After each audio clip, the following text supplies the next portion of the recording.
大家好，小米欢迎大家访问频道百米清水。亲爱的观众，收听今天的分享。人老了，遇到让你生气的人，这么应对，生活中遇到的难处会像河里的小石子一样，数也数不清。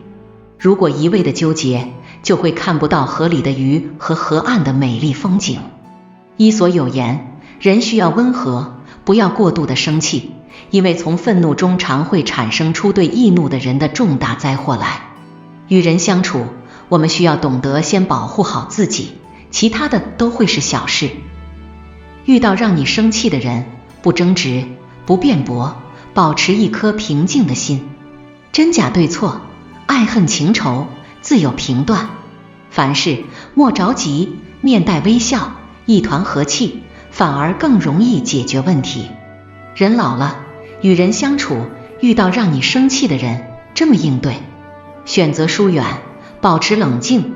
人生路上，虽然我们在人生的岔路口丢失了很多选择权，但是我们仍然还可以有许多的选择权，成全自己。就比如在交际时，面对总是让自己生气的人，我们可以选择疏远。人和人之间的见识不一样，对于一件事情就会有不同的选择，所以遇到惹你生气的人，不要因此而生气。每个人都有自己的活法，有不同的生活方式。遇到让你生气的时候，保持冷静，不要与其纠缠，选择疏远，过好自己的生活。生气时，杰弗逊曾经给出很好的应对方法。生气的时候，开口前先数到10，如果非常愤怒，先数到100。别人对你产生一些负面的眼光，不必急着否定自己，而是更应该从心底肯定自己，将它的影响最小化。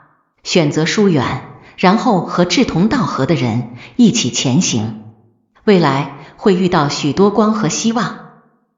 做好自己，提升自己。与人相处，不必强求别人非得认可你的观点，可以自己坚持己见，也要捍卫他人表达所思所想的权利。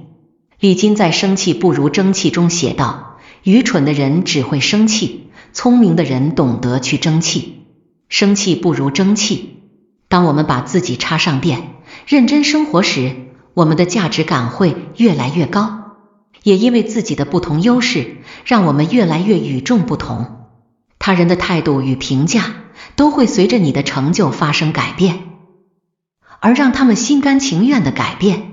人到晚年，努力提升自己，让自己变得更加闪耀，不必向不在意你的人一直强调。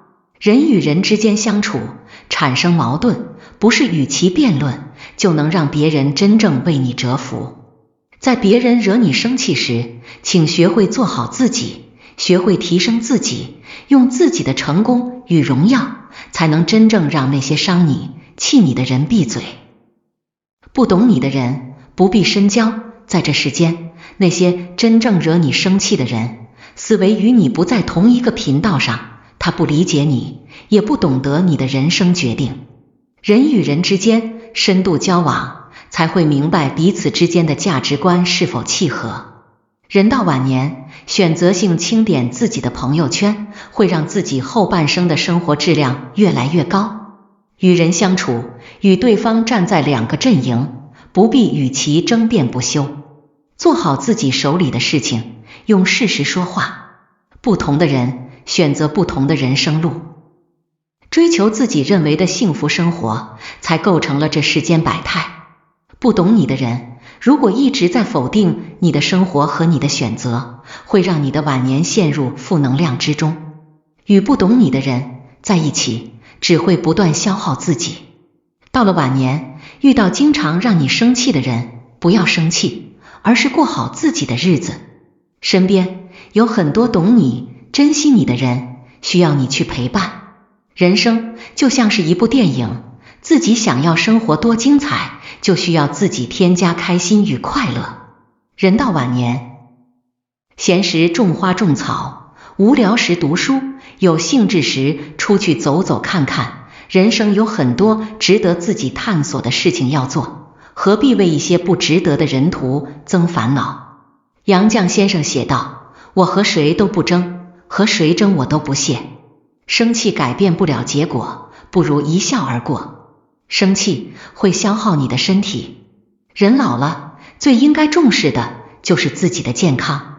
伊曼努尔·康德说过，生气是拿别人的错误惩罚自己。面对太固执的人，没有必要与其较真。人最重要的应该是自己的身体才是。不生气，就善待自己，爱自己的表现。人到晚年，与其生气，不如过好自己的生活，强大自己，活出自己的精彩。